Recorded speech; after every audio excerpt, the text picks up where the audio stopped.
What's up? What's up?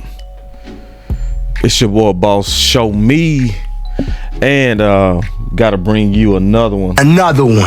This one is gonna be good because Jerry is fast talking to public on Micah. Sadly, it worked, but that's why you come to places like this, because I built this channel with the OC with always being measured and fair. So Marcus Marshall, he said, I'm not saying it's right or wrong, but it feels like some of the support among Cowboy fans has turned on Micah Parsons. Sitting out week one would certainly look bad for Jerry Jones and the Cowboys, but I think it'll help Micah's public perception. Micah's public perception either. He said it don't help. It doesn't. And Jerry has done a good job of creating a campaign of fast talking. The two areas in which he's fast talking, okay, is basically saying Micah is under contract. That's where he's fast talking, right? And the other place to where he's fast talking is when he's throwing out there that he made Micah the highest guarantee offer, but leaving off key information. The key information that he left off, that you have to put together yourself through leaks and rumors, is the duration of the contract. So I already talked about that, so I'm gonna just kind of replay that. So y'all just listen to this for a second. I'm gonna just replay that, okay? But then come back, because I'm going to explain also the other side, because there's a other side to this that a lot of people are missing, and they are missing that side of the seed plant. I call this seed planting, right? So my boy Sean said on Twitter, let me make this bigger. He said, since he's under contract seems to be the go-to for some people. The guys in his draft class that have gotten extended already, how many were also under contract and they got the extension? And so I just said Jerry planted the seed of Micah under contract and the public ran with it. So I'm gonna tell you what Jerry is doing, especially with that. I'm gonna elaborate later. Is Jerry's trying to basically make a lot of us into Steven from Django, okay, the sellout slave. That's what he trying to make a lot of us into, because he worked for Calvin Candy from the Candy Plantation, who had a thought that they belong to him, and that's what he's planting out there, is that Micah belongs to me. He's under contract. And if you start repeating that without the facts, he's basically made you into Steven. So that's why I'm gonna say first, don't let Jerry turn you into Steven, man. So I'm gonna give you the facts on that. So first, let me replay what I already fully explained, where I talked about the fast talking that Jerry's doing in relation to Dak, and I'm gonna fully explain it. So y'all sit back and listen.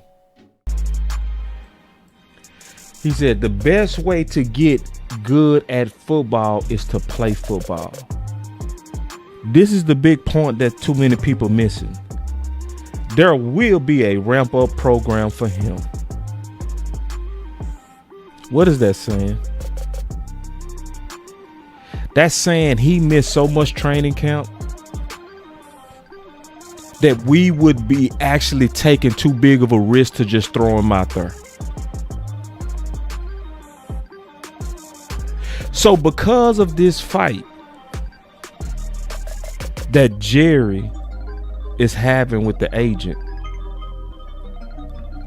and see, some people on this like, hey, I'm with Jerry, I'm with David, I'm with Micah. Listen, you should be for the Cowboys.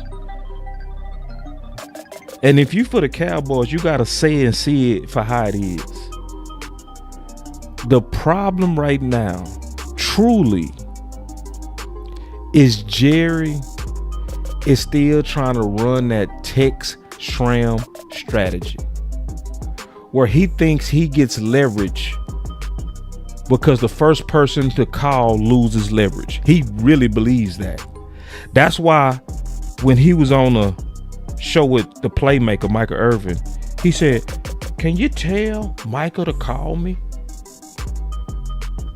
Because he know how to solve these deals. I played the clip the other day. Let me pull it right now. He know how to get this done. He know exactly how to get this done. He say, what you got to do is you got to go into the areas of disagreement. That's exactly what Jerry said. I'm going to show you. My name is Boss Show Me. I show you. See, some people talk and that's all they do is talk. They give opinions. They don't show you shit. I'm going to show you. This is exactly what Jerry said in terms of when dealing with Mr. Jones, Darren. Listen. Watch this. So can you talk a little bit about where you are with Lawrence and why it's not just as easy to this thing's done now? Yes. We all understand that in a negotiation, both parties can really want to get it done. They've just got to go into the area where they have some disagreements. Usually it's about the amount of money or the time that you're talking about, issues like that. Some disagreements. Usually See, he telling you he know how to solve it. Yeah, when you in these negotiations with this agent, Mike or anybody, you got to go right into the area of disagreement. And notice he said usually it's about the money or the time. But when he was doing his tour, he was focusing on, I offered him the most guarantee. But see, he never focused on the time. They finally started the leaks of the time. The time's supposed to be around 5 years. Well, let me help y'all. That's a damn bad deal. It's not just the guarantee, it's the time that's a bad deal. That's what makes it a bad deal. When your counterparts are getting 3 years and 4 year deals and you offer me a 5, you're trying to take my whole youth.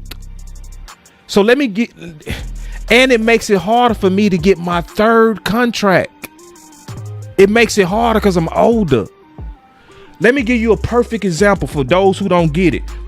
Take it easy on my back because I'm finna explain it. Take it easy. Take it easy on my back. Because I'm finna explain it. The person who was smart enough to recognize that was Dak. Notice the history of the Dallas Cowboys' biggest contracts. They always get over on their best players with long-term contracts. Romo had a 6-year. Dez had a 5. Tyron had an 8. These are the best. Fredericks had a 6. Zach Martin had a 6. All of their counterparts had 4s. Tank had a 5. Jalen Smith had a 6. Lyle Collins had a 5. Zeke had a 6. Amari even had a 5. Guess who was like, hell no, Dak? Oh, hell no.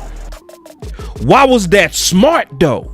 Why was it smart? Because Dak just got his third contract. Let's really go through this. Let's think about it. What if Dak had a 5? Think about it. What if Dak had a 5? See, because Dak fought for having 4 like a damn man, he didn't get ripped. Why? Because in year 4, he was the second runner-up to MVP with better numbers than the MVP. So it gave him leverage to get the third contract. If he would have had just 1 more year, he would have been injured and on a down year. You don't think Jerry would have whooped his ass with that? That's why smart players get 4 or 3 year contracts. They don't want them long-term contracts. You are playing with my youth in a violent game. And there's too many people out here that talk stupid when it comes down to the real truth of these contracts and these fights. They sucking up to Jerry. You a bunch of suck up ass content creators and writers. You suck ups. instead of talking about how 1 year can make all the difference in a lifetime of lotto money. You better use your damn brain and stop sucking up to these boys. If you really being true to the Cowboys, you want what's best for all parties. Hold on real quick. My boy Keystone said, we know Jerry still want them prime years for the low. I don't know why people don't get that, Key. I don't know why people don't get that, Key. That's the... Why people don't get that? He out here fast talking to everybody and they falling for it. I'm Team Jerry. I'm Team Jerry. He offered him the most guaranteed in the 5-year window. Then this is also why that's bad. It's bad because I showed y'all the other day that the cap had been rising around 25 million per year. So if you go with a 5-year, you're not going to be able to get into the new market until the cap has risen 125, but you're going to be older. The secret power to Micah Parsons is that elite athleticism. The best thing for him is a 3 or 4 year contract. And then TJ Watt got a 3-year contract. And then our goofy ass content creators just focusing on the guarantee. That's just because your ass is lazy and you don't think. So then you go out here and put out all this bad information and you turn the crowd against your best players. And Jerry himself said, I know how to get the deal done. I know how to go into the areas of disagreement. That's how you get it done. But now he acting like he can't do that with the agent. He told you out his mouth and you still don't do it. So can you talk a little bit about where you are with Lawrence and why it's not just as easy to this thing's done now? Yes. We all understand that in a negotiation, both parties can really want to get it done. They've just got to go into the area where they have some disagreements. Usually it's about the amount of money or the time that you're talking about. So from watching the previous breakdown that I did, you should now see the fast talking that Jerry is doing, where basically he's been out in the public talking about guarantee but leaving off the duration, which is the most important part. So I said there is nobody better. Let me see if I got that tweet. Yeah, what I'm gonna just say, there's nobody better at making their own players look greedy to the public like our front office. It's what they doing with Micah right now. When you say I offered him the most guarantee, right, and you leave off that it's a 5-year duration, it makes him look greedy. It makes Micah look greedy, and the fans fall for it.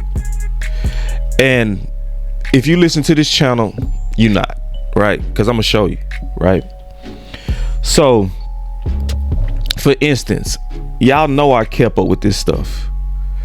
Let's see, one of the last offers that was made about Dak to make him look greedy is they kept leaking out the average per year, and they were saying Dak turned down 35. And that offer was made July 15th in the public. It was the last public offer that was made. Dak turned down 35. But what they was leaving off is that it was a 5-year contract, similar to what they trying to do to Micah right now. So you just heard me explain how Dak was super fortunate and smart to fight for that 4, and it worked for him. So if you thinking about Micah, this is not about contract 2. This is about Micah trying to be smart about contract 3. So let me get into the other point that I said I was gonna get y'all into. So I already explained that in full. But first of all, don't be Steven, man. Don't be Steven. Don't be the sellout.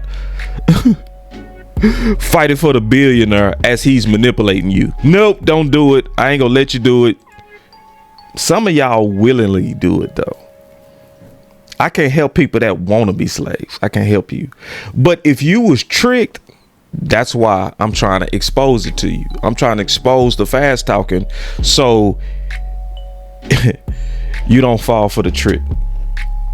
So now I told you I was going to explain the other fast talking that he's doing. Okay. The other fast talking that he's doing is that Mike is under contract. Mike is under contract. So I've been, and so remember I showed y'all that was going around, right? Sean noticed it too. He like, man, that's the go-to. I keep hearing that. That's the go-to, man. Yeah, that's because Jerry planted that seed and we falling for it. So this is the first thing I'm gonna tell y'all about this game that Jerry is playing on Micah being under contract, and that he has to only deal with Micah. All right. So this is the first thing about it. Okay. And I got challenged on this.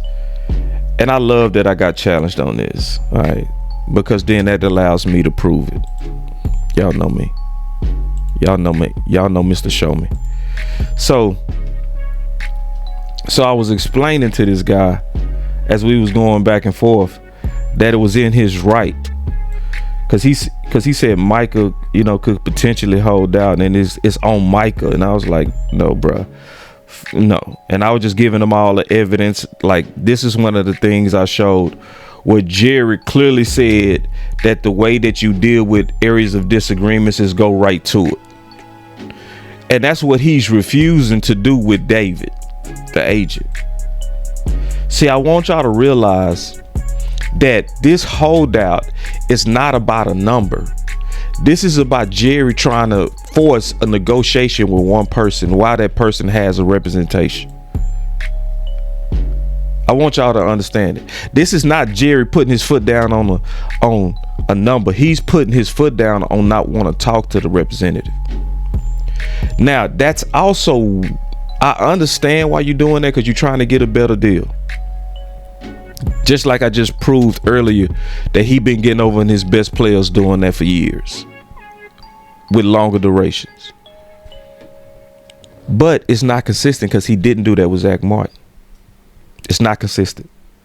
See, one of the things that happened is when Zach Martin was under his rookie contract and he held out, Jerry did not put his foot down like, I want to talk to Zach Martin. No, he didn't. When Zach Martin held out in OTAs, he went to the areas of disagreement and he got the deal done. So even the way that he treating Micah is inconsistent than players he's done in the past. Another inconsistency and proof of fast talking is a lot of people don't know that he deals with David Mulugata all the time. So this front, like, I just always deal with the principle, is not true. Because guess what? David is Dante Fowler's agent.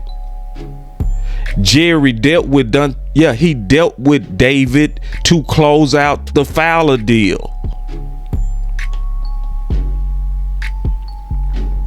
So let me go back to this real quick.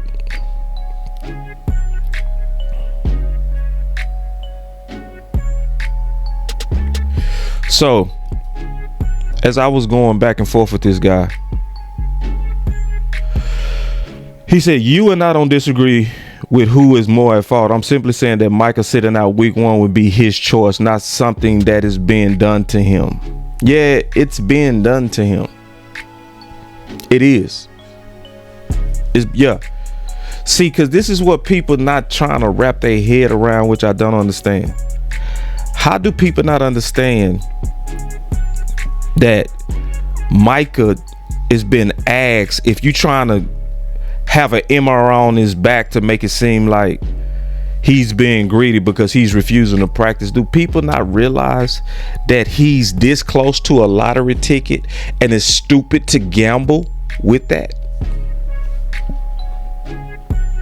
That's what people not trying to act like they understand. It's so disingenuous. You know, it's so fraud. It's like, no, you would be doing the same thing, bro. When you get this close to a lottery ticket, you don't put the lottery ticket in water and play with it. You take care of it. You eliminate it. You have the winning lotto numbers. Your body. You don't gamble this close. So, I got challenged. Hold on, where is that? Let me go back. Let me show where I got challenged. So, I was told, maybe you can show a link to what clause in the CBA specifically that you referring to that allows for a holdout. Well, you know, people need to know who they dealing with. My name is Boss Show Me. Because I was telling them overperforming players on rookie contracts can apply pressure on organizations through holdouts, hold-ins after the final game of year 3. It is in the CBA. Article 7, Section 3. All right, here we go. Boss Show Me. Hold on, man. What's this? There we go.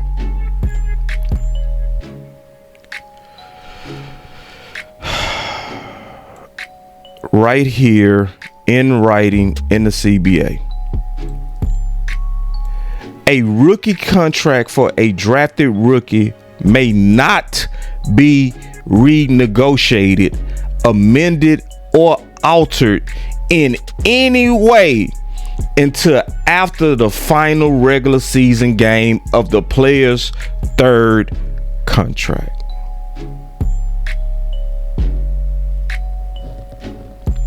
So this doctrine that Jerry put out there that he's under contract, as if there's no amending it, there's no changing it, that's how it is, he got to stick with what he signed. No, after year 3, this attitude that Micah is my property is bullshit.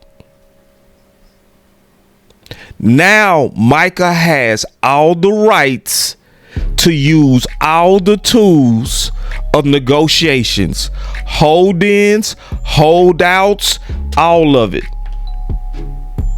These are the protections under the CBA that he has.